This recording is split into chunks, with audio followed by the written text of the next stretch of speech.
Welcome back to the Golfi Real Estate Show. I'm Steph Vivier. With us today, Rob Golfi. He's also brought along with him sales representative with the Golfi team, Justin Podmoroff, and we're talking all things real estate, everything you need to know. Rob, we're going to head off to Hamilton now.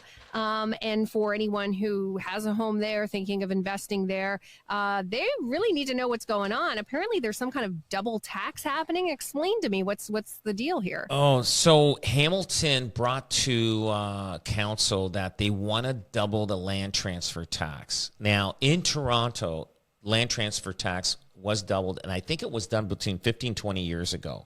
And it was like, it's expensive. Like, you can't finance it. You can't add it to the mortgage. And that's the hard part. So think about this. So this is what Hamilton wanted. They wanted to double the land transfer tax. So let's just look at a house that's $750,000, right? The land. So on completion date, closing date, when you take possession of this house, you have to pay a tax to the government, the provincial government, and it's called the land transfer tax. And for a $750,000 house, it's $11,475. So what Hamilton wanted to do was double it. So now think about this. A home buyer wants to buy a house. They wanted to double the land transfer tax. The land transfer tax would have been close to $23,000 just before you even put your down payment down. So the real estate board actually wanted everybody, wanted realtors, everybody to go to council chambers and be on this meeting that was happening on Wednesday on January 15th.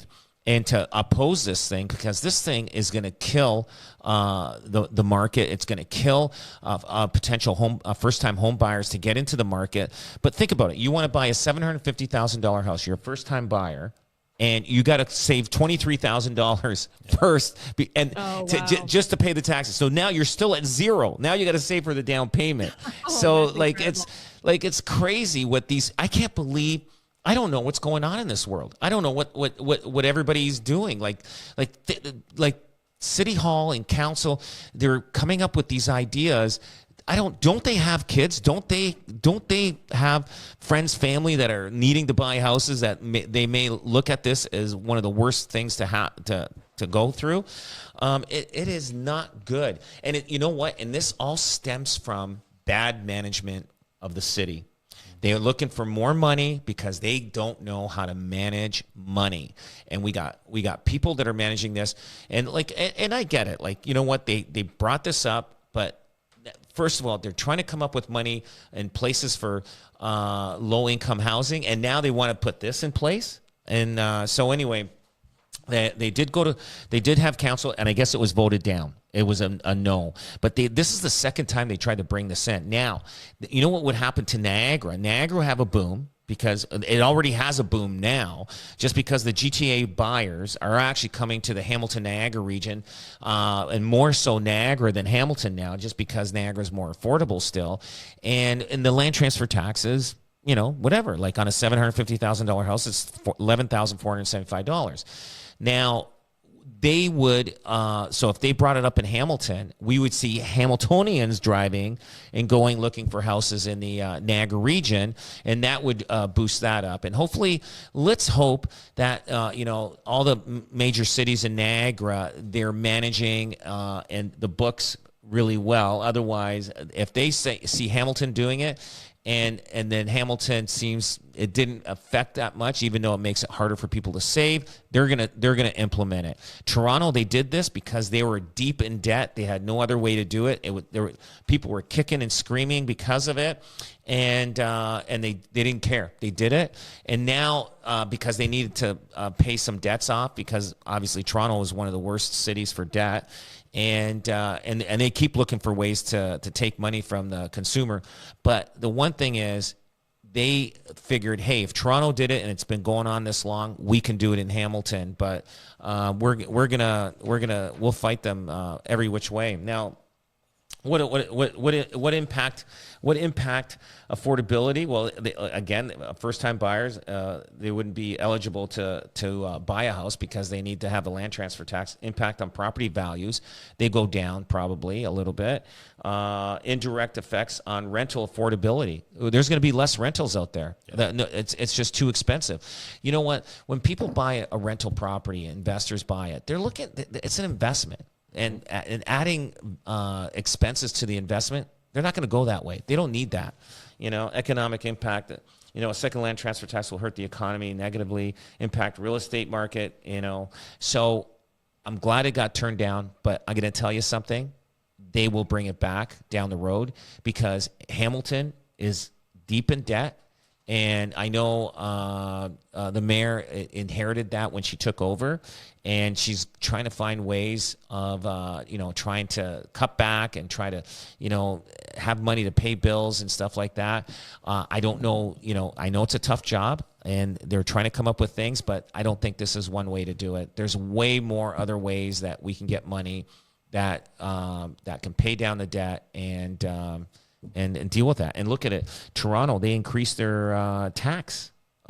Is it Toronto or Hamilton? Toronto, I think, is 6.7 or no. I'm not sure. Property tax? Property tax. Yeah. It was Toronto. 6.7. So they increased it because they need to. Because they're so in debt. And they're going to keep doing it, and they're going to keep doing it, and they're going to keep doing it to a point where there's going to be a limit. There's going to be a ceiling where people can't do it anymore, and there's going to be a lot of people walking away from properties, and it might be even cheaper to rent a house than actually own a house in the future. And in Europe, that's what a lot of people do. They rent more renters than homeowners just because it is cheaper. Yeah, absolutely, for sure. Sometimes, depending on how you run the numbers and everything like that, it certainly can be cheaper to rent. Yeah, and that's what you have to do, right? And that's where the Golfi team comes in, because you all have the expertise to be able to navigate situations. So people can come and, explain their situations. Everyone has such an individual, whether they're self-employed or two people working, one person working, and you can really lay out all of the options for them. Okay, let's head off to Edmonton now. Now, they apparently are doing really well when it comes to building new homes. And Rob, in our first segment, you were talking a little bit about how that hasn't really gone as well here in Ontario. So how come Edmonton's able to do what the rest of Canada needs to do right now? Edmonton is booming, and what they were saying is that Edmonton's recorded 9,441 ownership starts by October to the 8,730 posted by Toronto. So they're outpacing Toronto and a smaller city. A city 4 times larger than Alberta's cousin. Now, Edmonton recorded, it says, and the purpose-built rentals and crucial element in the housing shortage, the gap is also wide. Edmonton recorded 7,190 rental starts in the 12 months in the last fall, compared with just 6,301 in Toronto. Now, people the one thing is, I was reading about this, is the reason why Edmonton is booming, you can get almost a permit in the same day. Edmonton was early in permitting multi-unit housing in districts previously zoned exclusively for single-unit homes. Now, so they are rapid in changing. They know how to pivot fast, and that's why it's a booming city. The city has opened inner-city Main Street corridors and suburbs alike new housing development. Edmonton's streamlined zoning regimen is geared to increasing supply of market affordable and nonprofit housing. It encourages the full mix of housing types, including apartments, row houses, mixed-use houses, secondary suites, and backyard houses. Edmonton has eliminated the requirement of minimum parking spaces for new developments. So basically, they're saying, hey, if you want to develop, if there's no parking, if you can sell it, hey, go ahead. All the power to you. So people that are buying it know that there may be minimal parking. Overriding the usual NIMBY, as they call it, protests about traffic congestions that research shows how to be exaggerated concern. The city infill infrastructure fund promotes decentralizations. Did I say that right? That puts new housing close to a public transit and reduces the city long-term capita servicing costs. Edmonton makes surplus city-owned land available to builders of nonprofit housing. So I mean, they're doing the right thing. And over here they were saying And Edmonton's prioritizing building permit applications for affordable or non-market housing developments. The sums with which the city assists developers financially are largely drawn from the $175 million in federal funding. Now, Edmonton, over here it says, along most impressive, it is the same day permitting. First in Canada. So basically, you can go there as long as everything's right. They'll review it and look at it, and you'll get your permit the same day. So there's not a heavy cost on the builder waiting and carrying costs and all that kind of stuff. So they're very proactive, and guess what? It's paying off, and that's why that city is booming and things are going well. They know the hard work that people put in, and we need to implement that in our cities. I'll tell you, I have offices in all the cities: Niagara Falls, St. Catharines, Grimsby, Hamilton, Burlington. And I'm going to tell you, Grimsby was pretty good in dealing with permits, and same thing with St. Catharines. But they do take a little bit of time. But I'll tell you, Burlington, forget it. There was a property there next door to the one I owned, and I was looking at buying it, but I said, no way. I don't want to deal with the city of Burlington. They take forever. So, and I'll tell you how difficult things are in some of these municipalities. I have a parking lot in my Burlington office. Now, it's an existing parking lot. It's been there for, I don't know, maybe 30, 40 years, right? I just want to do the same footprint of a parking lot. They made me go to site plan to get a site plan. You know what that cost? $5,000-$6,000. Oh, wow. Yeah, just so that I could have the same parking lot. Now, I went to them. I could have paved over it, but then if they came and saw that I was paving without a permit, all that, they would shut me down and it would cost me more money. But I applied for this parking lot permit. I can't even remember, 6 months ago. I haven't heard anything yet.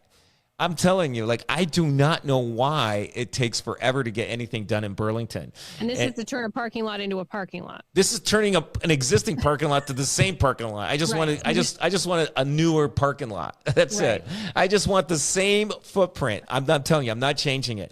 And this is what's ridiculous about it. I hope they're listening to this and say, hey, this, and actually the chamber and the BIA went to council, and they had, because a lot of business people had concerns about what's going on, and they were telling this my story. They were saying, hey, Rob Golfi's trying to get a permit. He can't open up this. He can't do this. And you guys are taking forever to get anything done. You guys are open for business or not? And it's you could tell from my frustration that I went through this, and it's a terrible thing that they put people through when you purchase a property and you want to do renovations or anything like that. It is brutal. And so if you're going to Burlington, think twice, because you will be put through the ringer. It took me 2 years to get my approval for the Burlington office. 2 years. Can you believe that? And you know what? Luckily, I was able to afford to carry that property for 2 years. Right. Because some people can't. And if they can't, I mean, no wonder we have crime in this country. It's because of the municipalities. They're holding everybody off, and they're making everybody go broke or go bankrupt. And that's why you get people, they get upset and they're hitting on people. I don't know, but anyway, I'll tell you, it was a 2-year ordeal that I almost forgot about it. I couldn't believe when I got the permit. Say what? Oh my God, are you kidding? What happened? What happened here? But the city of Burlington, my experiences have to do something. Hamilton's a little more difficult, but Niagara seems to be a little easier. They're a little bit more, want to work with you. And they're not out to grind and kill you in Niagara. It'd be nice here, though, Niagara, if we had maybe for the entire region had some rules, right? Instead of it being municipality to because you have so many different towns here that you can have different rules. And if you have a builder who's in Niagara, it would make sense that they would probably be building all around, right? So I don't know, some uniformity I think would be nice. It would be, but I'll tell you, dealing in Niagara versus Hamilton, Niagara's way better. Dealing in Hamilton is way better than dealing in Burlington, and Burlington is known one of the worst municipalities to deal with around. I've talked to people in Oakville. I talked to other, they just say it's brutal. I talked to landscape contractors. I talked to other contractors. They just They like literally. I hired my landscape guy, contractor, to do the work, and we're doing it in bits and pieces. He says Burlington is one of the worst, and this landscape contractor, they're a well-known. They do a lot of high-end stuff, but they say they cause so many problems for so many people. All right. Well, you're listening to the Golfi Real Estate Show here on CKTV. Rob